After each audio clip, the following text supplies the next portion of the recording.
the online connection as well. So, I wanted to start by being able to see you properly. There you go.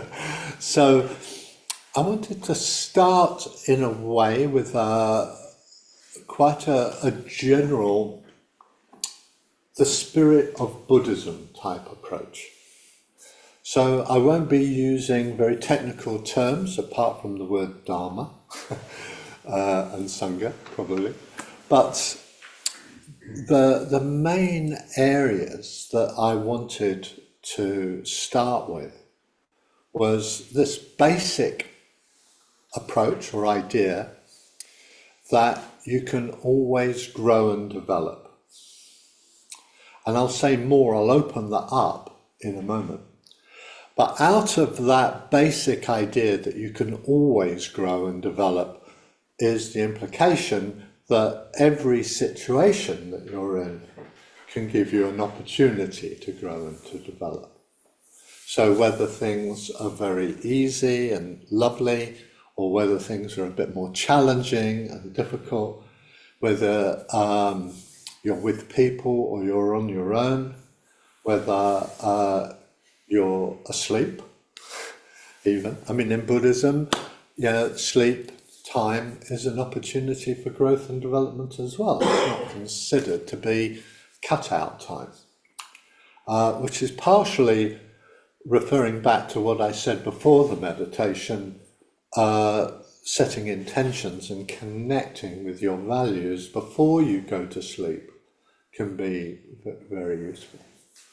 I mean, sometimes when I've done that, my dreams have just been me on retreat, which is lovely because I'm not actually, don't have to do anything. But and there'll be meditations even. I know, it's lovely. Or I'll give a talk in my dream. And then when I wake up, I write it down and then I give that talk. That's happened a few times. There's a little anecdote about that. I was on a retreat with the founder of Triratna, Sangrakshita, and we were co-leading, if you can call that. Of course, he was really the man. But I was doing the meditations, he was leading study. And I was chairman of the Glasgow Buddhist Centre, and we were going to have a festival day after the retreat, and he was going to come up. And I was due to give a talk. And I honestly couldn't think of anything. I couldn't think what to do in the talk, and it was getting closer and closer. And I think it was just 2 nights before the end of the retreat, I had a dream, and we were sitting in a circle at the retreat, and Bhante, as we called him, was there, and he said, I'm going to tell Vajradaka what to say and how to do it. He said, I want you to imagine that you've got a sheet of paper, and on the left-hand side you just have headlines, and on the right-hand side you have the elaboration of the headline. Now, I didn't know that was a common thing in training manuals and things like that, but apparently, and it developed later on. So he said, no, headline, development, headline. And he went through a couple of pages of headlines and development. And when I woke up, I thought, God, that was a really good talk. So I wrote it down pretty much as he said it, headline, development. And I didn't mention that to him on the train going up to Glasgow. And just before we're about to go into the room where I was going to give the talk, I told him. He's a very generous spirited man. He said, well, if it's no good, I only have myself to blame. Which is, I thought, very nice of him. But actually, it was fine. It was actually a very coherent, clearly laid out talk. So I'm just giving an example from my own life. I think while I'm reminiscing, I was in Helsinki. I had run the centre in Helsinki for a while, but now I was just visiting, and I was sharing a room with the chairman. And in the morning he said, "I wish I'd had a notebook because you gave an entire talk aloud." Kept me awake, but it was worth it. It was fine. And he said, "You were like a Tibetan Lama, just talking." So it just, I don't know. Yeah, I mean, yeah, that's how I feel about it too. But it just goes to show that growth and development and understanding and clarity and connection can happen, not just in waking state.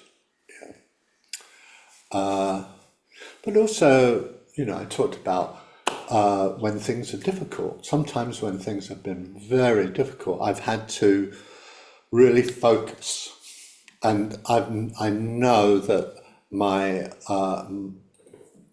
attention and my clarity of mind have increased because I had to really pay attention because life was really difficult. So that's the sort of general picture, is we can grow and develop, and we can grow and develop in any context. And I think that becomes part of one's intentionality, that whatever the situation is, you're going to learn. To call it that, learn, grow, stroke, grow. So working on yourself happens in different ways in the course of your life. Sometimes when you come to meditation and you come to the centre and you come to Buddhism, you might have particular mental emotional tendencies that really give you a hard time. You might always, like when I came into meditation, I was in fantasy a lot. So I really had to decide to deal with that. Let go of fantasy and the entertainment of fantasy. Sometimes people come with a background of, for want of a better term, being triggered easily. What do you mean? I just said something nice to you, but so you get to notice through your mindfulness the triggering, and the mindfulness actually gives you a perspective on it that it's not necessarily true, and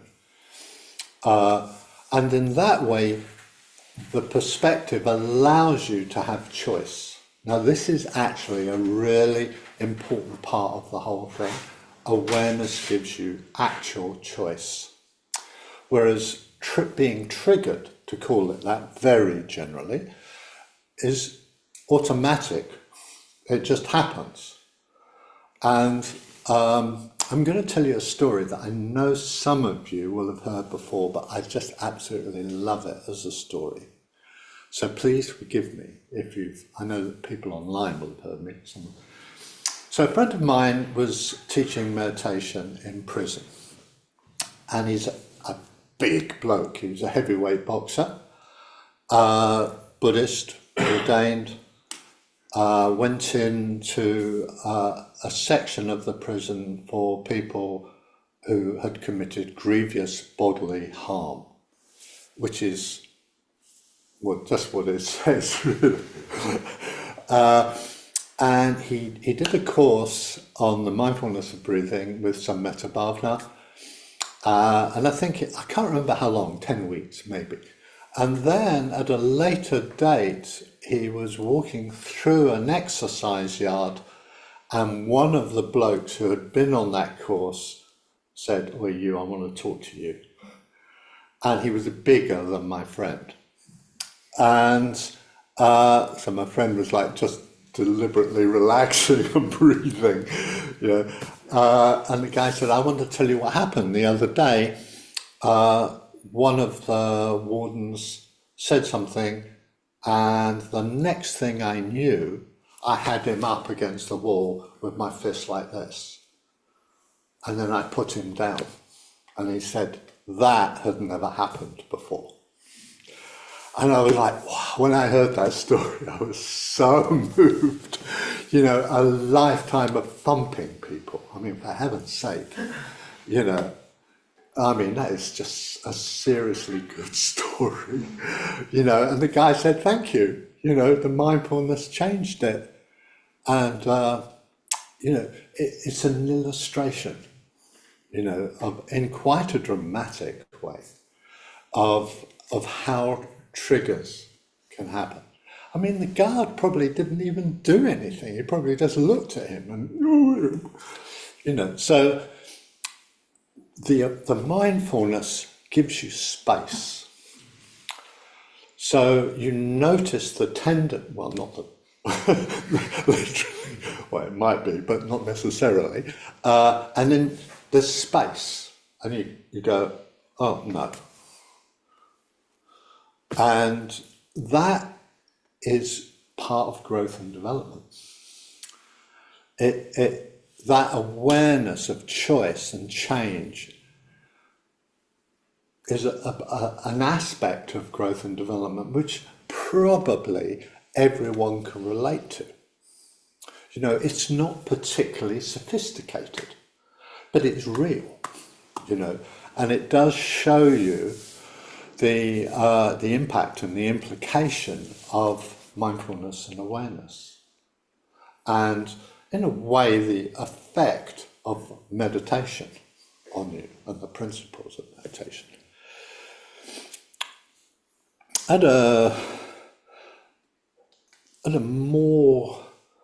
slightly more sophisticated level of growth and development, you might start off by having lots of opinions and ideas, conspiracy theory type things, really caught up in your head about how things are. And then through meditation and mindfulness, you start to actually get the sense that a lot of them are just ideas that suit you to have. If you see what I mean, not very comfortable, not a very elegant sentence, but it suits you to have that view, you know, them against me, or something like that. And you can start to get a bit of a perspective on how the ideas that you have them they have an emotional tone. It's not just an idea. The world is against me, you know, they're all wrong, whatever.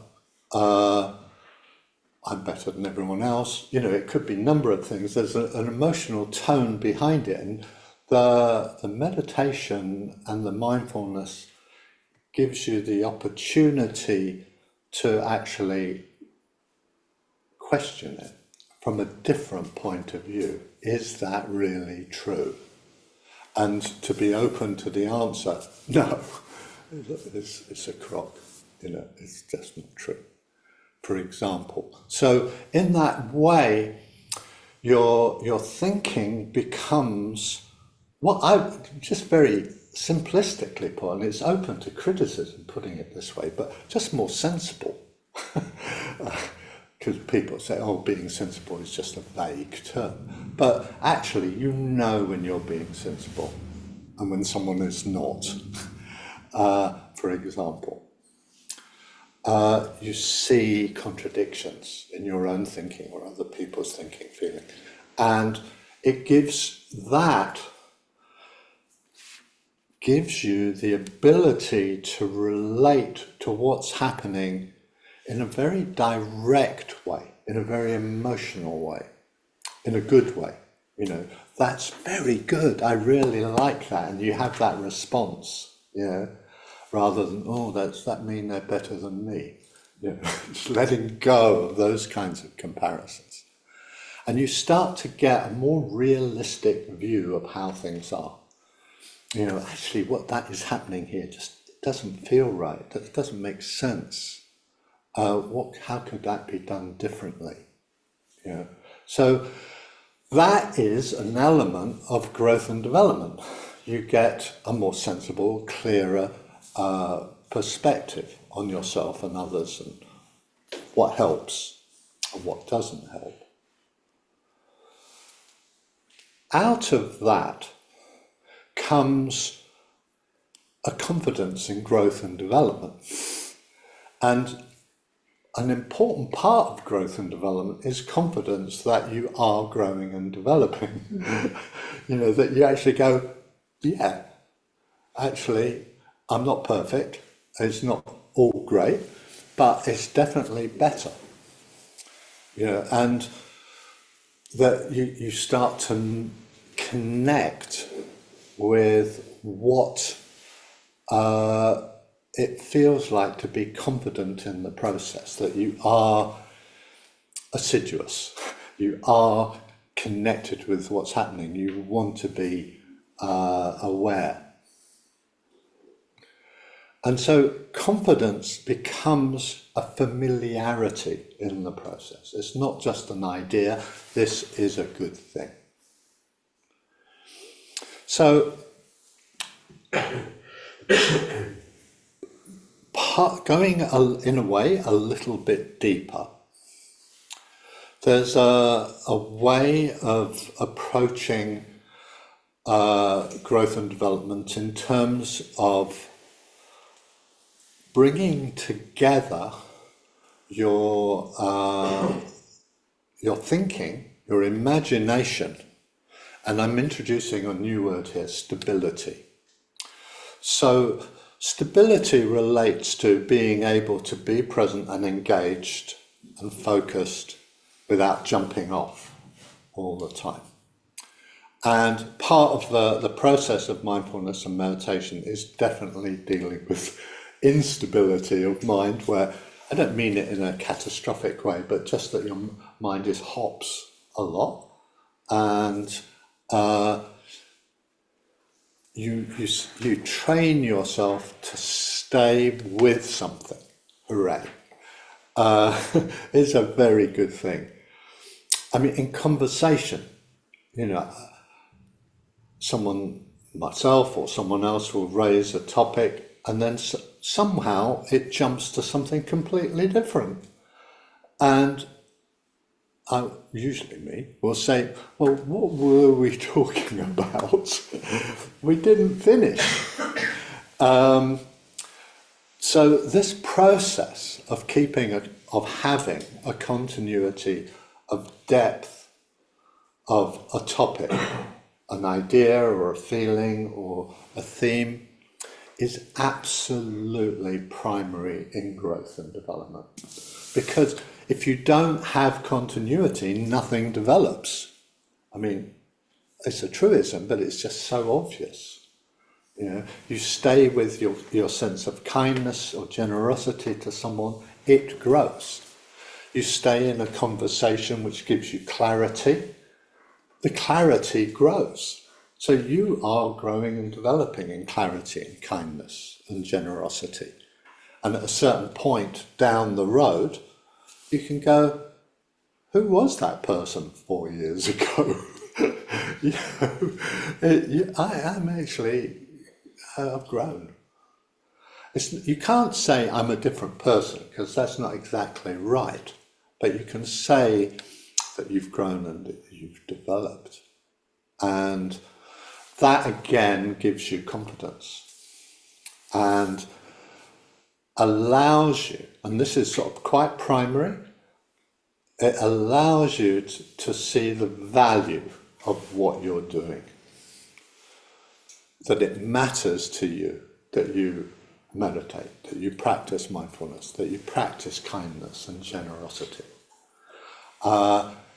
It's not just, it goes from an idea of this is a good idea to being much more embodied and real. And I wanted to just connect with the general theme of the Saturday morning classes, which is Sangha and spiritual community. Very, very briefly.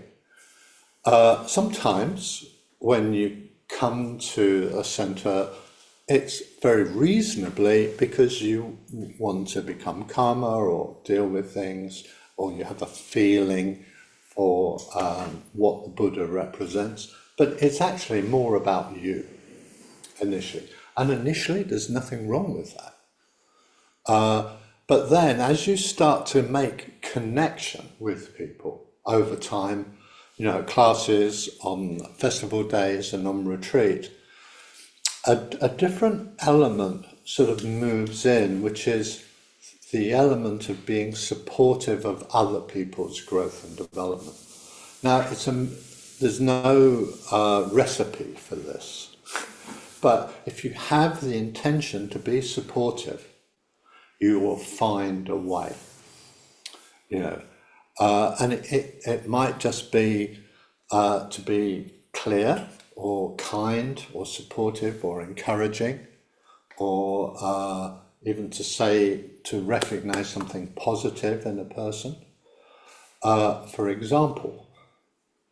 And this element of Sangha or spiritual community, I think, of being supportive is just a nice, simple way of relating to the spiritual community.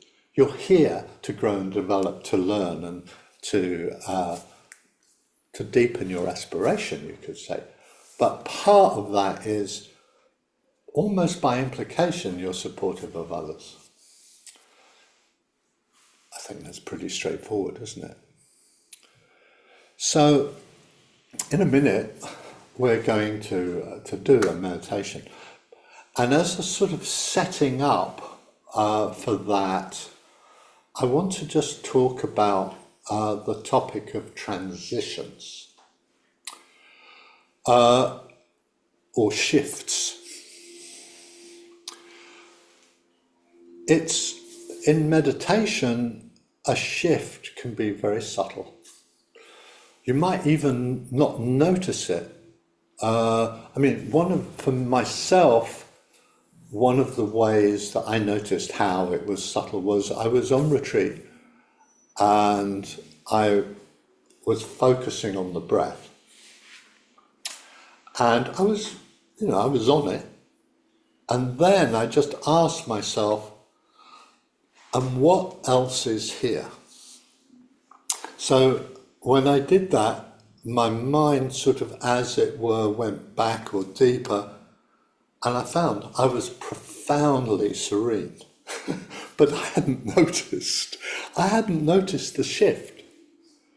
And I thought, well, there's something to be aware of. It had happened, and I only noticed it because I consciously asked.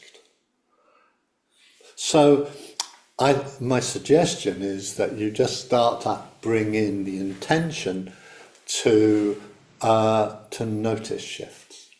And shifts can happen quite subtly. In the shrine room in our community, I notice when someone has shifted because their breathing changes. And it's just so nice, that.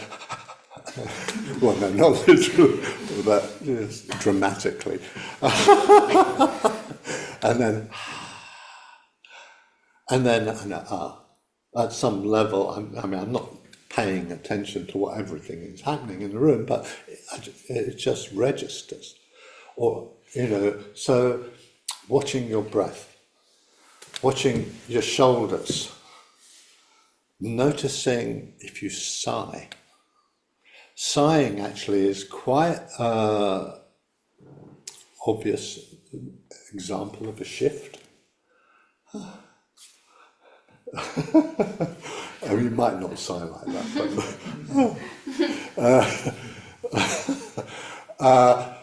but you start to recognize signs of shifting, and what that allows you to do is actually come into the shift. So you might notice that your eyes soften, for for example, you might start like that, and then you notice that all the muscles around your eyes soften, and you go, well, what's behind that? And then you get the sense that there is just a deeper level of receptivity and openness, and not so much willfulness and pushing. Yeah? You might notice it in the posture of your body. I think some people are more in touch with this than others, but it's a very useful thing just to check. When you're interested, do you lean forward? When you're not interested, do you lean back and start snoring? So you just start to read, or you get used to reading your body for how you are. And your body can give you lots of clues. You can recognize through your body a shift from a sort of dull indifference to what's happening to a sense of real inspiration for and interest in what's happening. But you notice it in the body. It's not an idea. I don't mind doing that. I think whenever I notice my body go up, I think that's a shift. Something has happened. So the reason why noticing shifts is so important is that it allows you to connect with the actual change. And that is a change. It's something new. It's something different. And sometimes you just might not be used to so much enjoyment and pleasure in your body, and you might panic. I can't take it, it's too nice. And you have to sort of get used to that. That's true, you have to get used to that. Or, I'm calm, I'm much more used to being agitated. Oh, get used to it. And actually that phrase, get used to it, is very useful.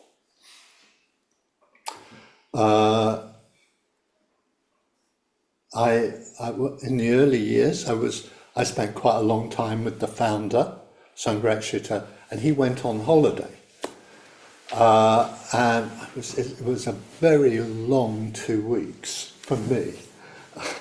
And during that time, something happened in me, and I felt completely discombobulated. My usual way of seeing things, thinking about things, relating to people just seemed really different. And I was really freaked out by it. And I was asking friends, and everyone was giving me good advice, what to do. Get sage and clean yourself. For example, have a gong bath or whatever. And then the day he got back, I was like knocking on his door. And I told him, and he just said, get used to it. And that for me was the beginning of understanding something about shifts. I mean, you can't fight it, you just get used to it, or you don't, if you're confused by it, just say to yourself, get used to it. And actually it's amazingly effective, just to say that. So, awareness of shifts, transitions. So we're going to do a little meditation, about 15 minutes, and then we'll have a few minutes for questions and answers. So, yes, make sure you're comfortable, poised, and stable. Is that better? Good. Anyone else want a little bit of adjustment for their posture? Everyone all right?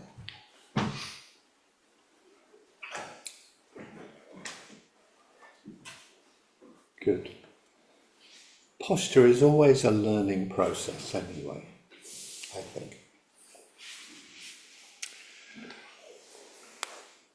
Arriving. What's here?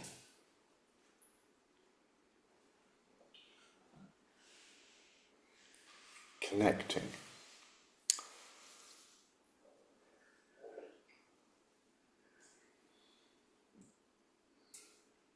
So these are all like little directives, but then you start to come into more adjectives, descriptive feelings and words of what's happening. Relaxed, tense, discomfort, comfort. You connect with them.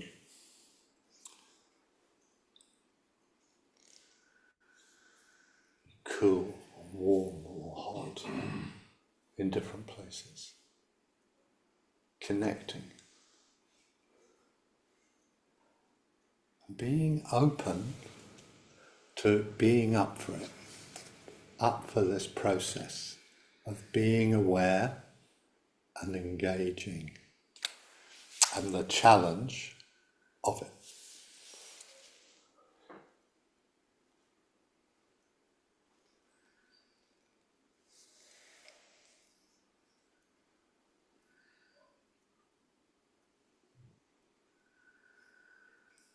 And then looking for, or just noticing any instability in your thinking, it jumping off, and having the intention to stabilize your attention into your body and the breath and how your body is.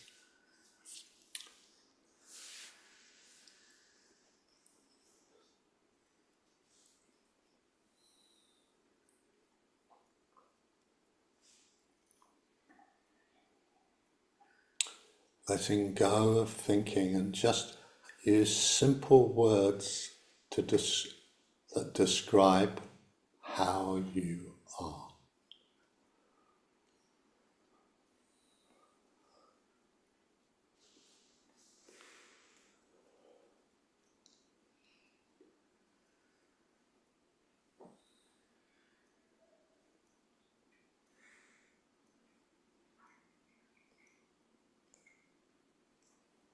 With a subtle, very subtle question, and what else is here?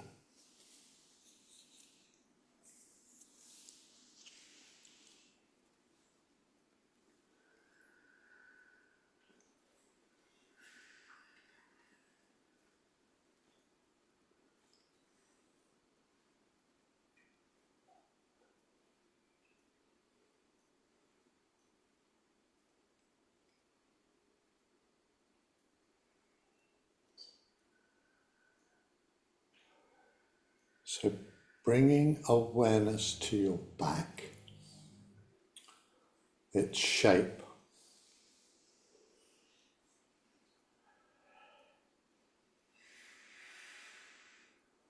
any tension or holding in your shoulders, and letting it drop if there is.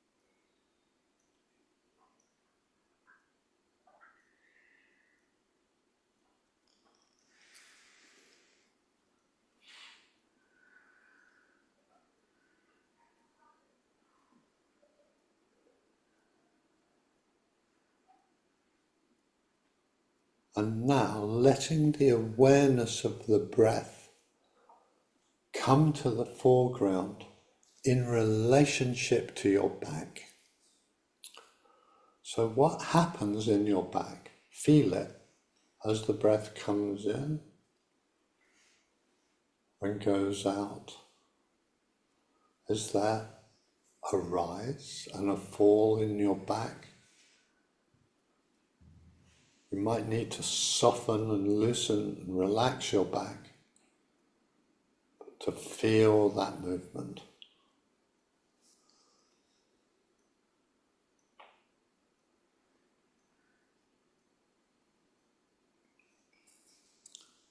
So now we have the actual awareness of the back and the breath. We're going to keep that intention, which is the thought. And now we're going to introduce the imagination, which is imaginatively getting a sense that you're breathing up from the base of your spine, right up, and then on the out breath, down, right through, down to your legs and feet.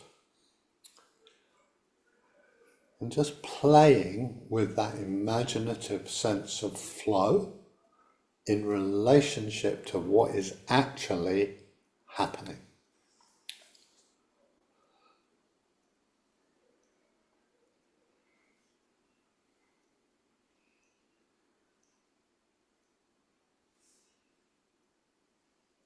Feeling any stretch.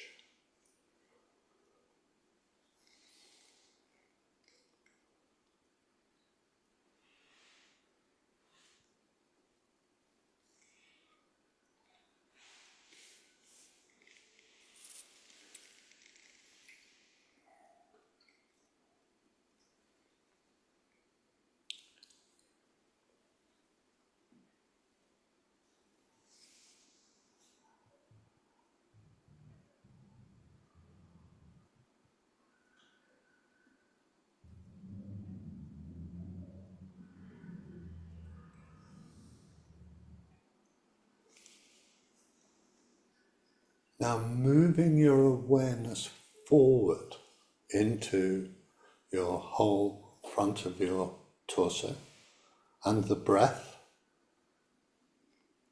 feeling the rise and the fall and the expansion and the contraction in your body.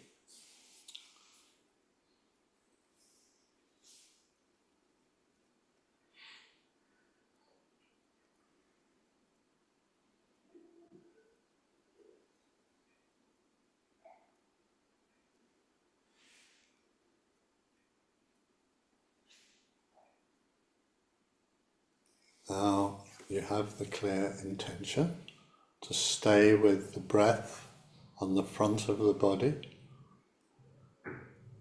the experience of it, and now include an imaginative sense of the breath coming into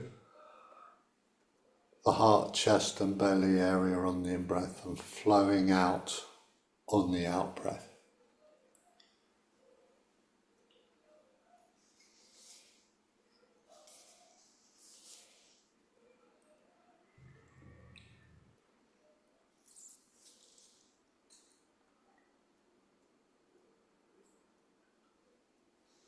Staying with it, the three things: intentionality, the body, and the imaginative sense of it. The flow, in and out, radiation on the out-breath, taking in on the in-breath.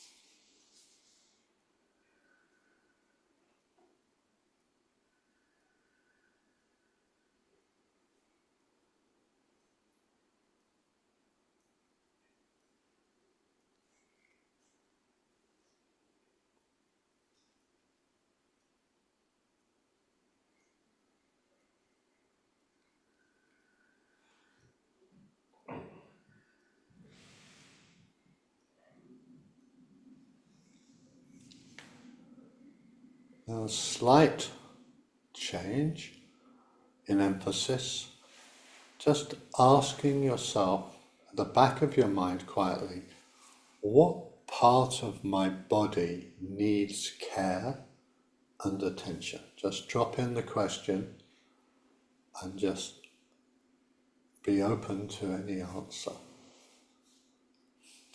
or even experience of your body. What needs care and attention and even love in my body? And as you become aware of something, let your care flow to that area and the intention to look after it.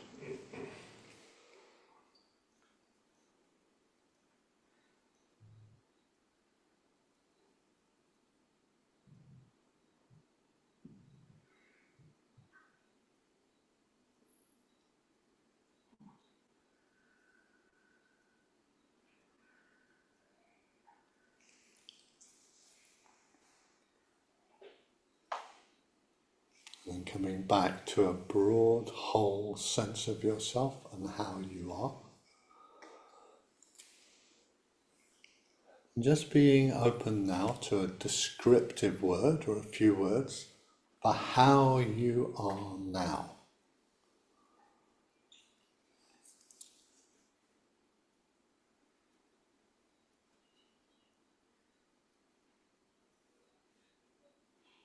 Connecting with those qualities.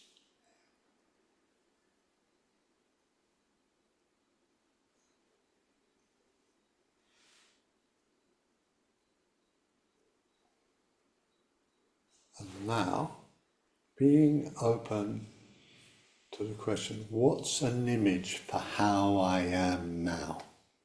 And just be open to an image for how you are now.